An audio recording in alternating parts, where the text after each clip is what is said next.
All right, you're welcome back. The attacks and, well, we're actually talking about these, that letter from IBB. The one that, as he says, was written and then unwritten.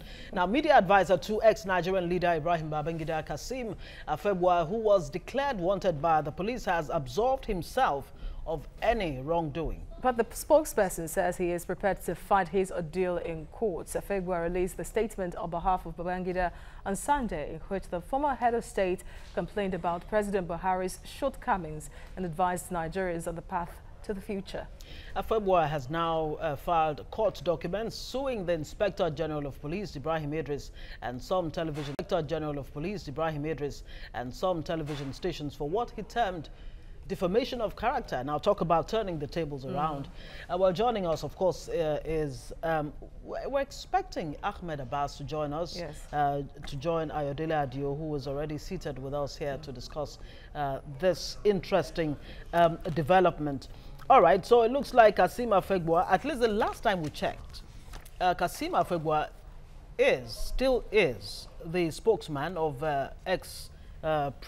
military president Ibrahim Badamasi Babangida. Yeah, absolutely. He's been his spokesperson for about 14 years. Absolutely. So what do we make of, where all of this is going now? He's suing the IGP and 2 media houses. I mean, one of the occupational hazards of being, an opinion writer or a spokesperson, for a politician or for anybody is that you should be prepared to go under the bus, when needs be at the end of the day. So I think, Prince Kassim Afebwa had to go under the bus, from the reactions that came from the statements that were released.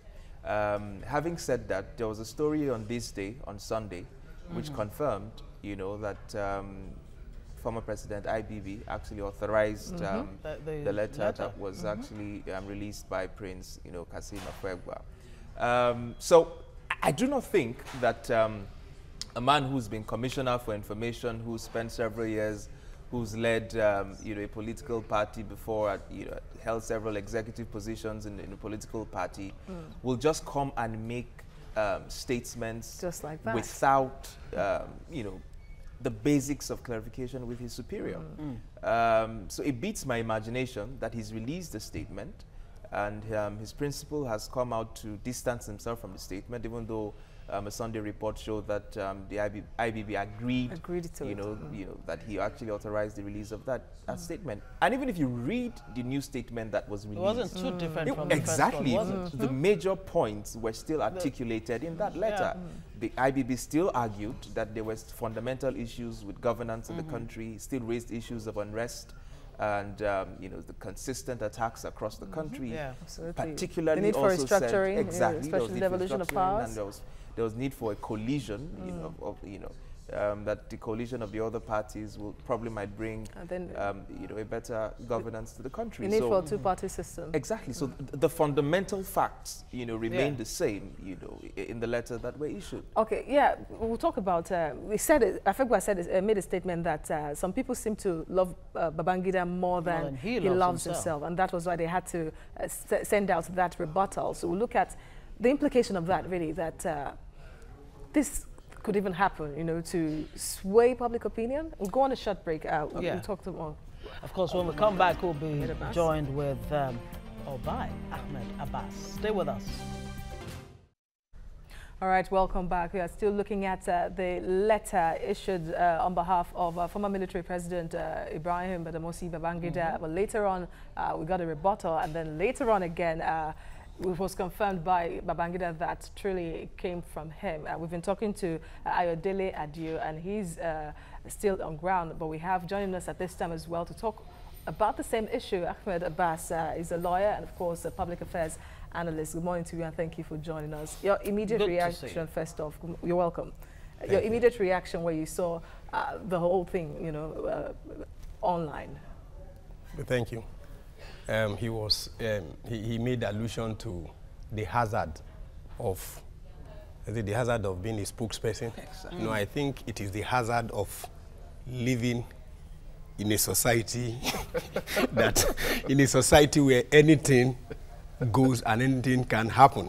I think it's a hazard because we are used to it now that you can wake up in Nigeria and anything can happen. But for me, I think there's freedom of speech. And if you believe that by whatever speech or release, press release, anybody has violated a law, we have sufficient laws, whether as against libel or against defamation. And in civilized clime, if you think a man has violated your law, send him an invitation to show up, and you take him to court and you prosecute him. Okay, so there are legal implications for just going out there on the pages of newspapers. A man reads that he's wanted for a certain letter that he put out there. That's what I'm saying. If the IG feels he has violated a law, I said there are sufficient laws to take care of either libel or defamation. And all you need to do is invite him, take him to court and prosecute him. That is if you have sufficient evidence. But freedom of speech, as enshrined in our constitution, is a fundamental right.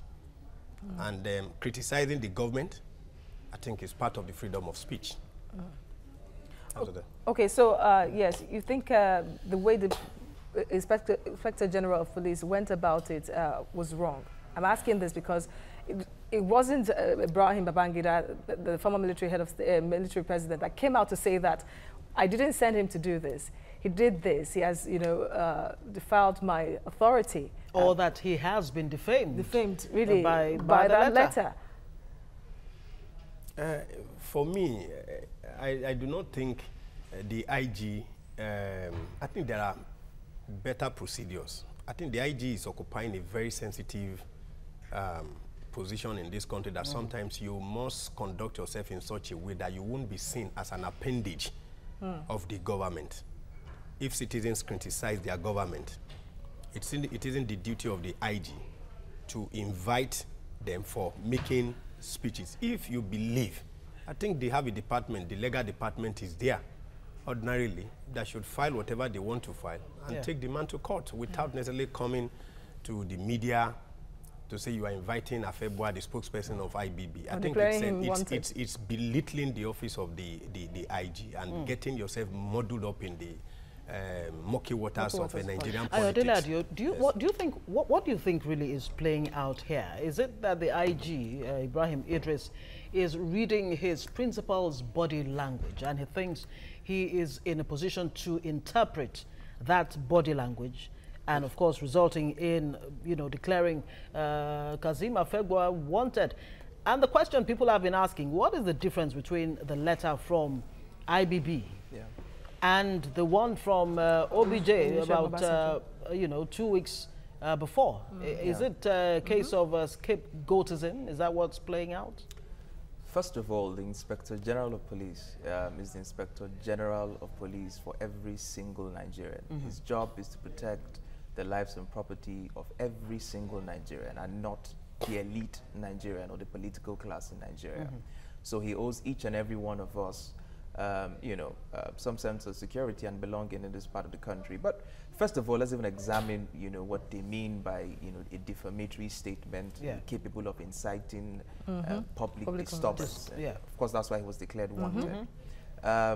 These are colonial laws that are archaic and were used to repress the freedom and fundamental rights of Nigerians during the time of the British rule in Nigeria. They were used to clamp down on the Zikids and young Nigerians who tried to argue for the independent Nigeria. In fact, as early as since 1985, the lawyer would help me recall that setting out on Nwankwo, was charged in a suit where he wrote a book that was considered defamatory by Jim Obodo, the former governor of Anambra State.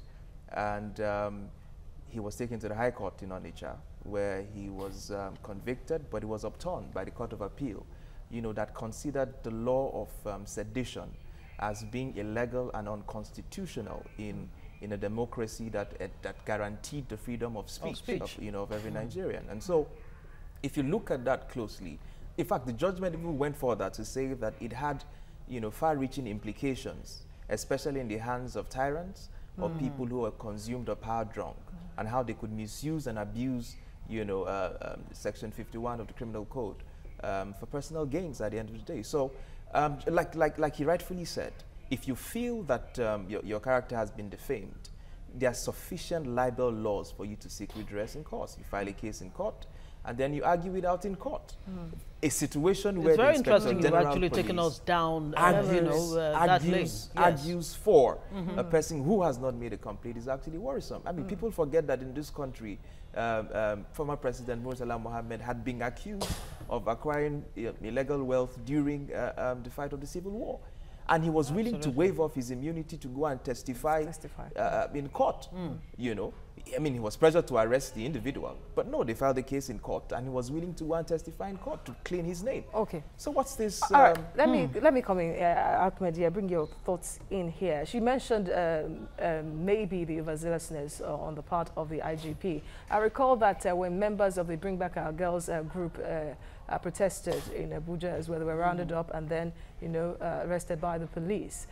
Then many people said they believed, or they wanted to believe, that maybe the instruction didn't come from President Muhammadu Buhari. It could be from the IGP that happened. And with this as well, are we safe to assume that it might not even come from the president, really, but just studying the body language of the president and trying to please him, to protect his interests? That is why a man that is supposed to be on the part of the public, that is supposed to, you know, protect citizens of the country, is instead seen to be protecting the interest of the #1 citizen of the country instead. He said something, and I'm going to buttress what he said. You see, the philosophical foundation of our security apparatus, especially the Nigerian police, wasn't service-oriented from inception. From the beginning? Yes, from the beginning. It wasn't service-oriented. It wasn't. Okay. If you trace, the Nigerian police came about because the colonial masters wanted an instrument to suppress restiveness, agitation. That was the philosophy of the foundation, the philosophical foundation of our police force. It was an instrument designed, created, and structured by the colonial masters to constantly put the restiveness of the people agitating for freedom, put them at abeyance. So if that is the foundation of the Nigeria police force, why do we expect anything different? That's where, look, we need to dismantle the entire structure and reconfigure their philosophy to let them know that the police is not an instrument in the hands of the government to oppress, because it's a we versus them.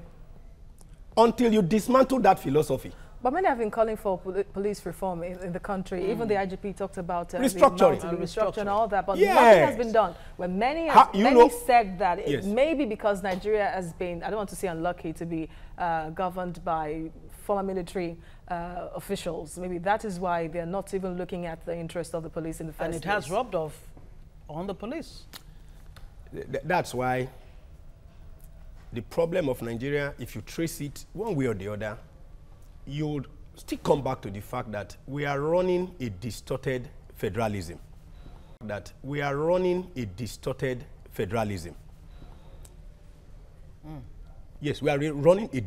federalism.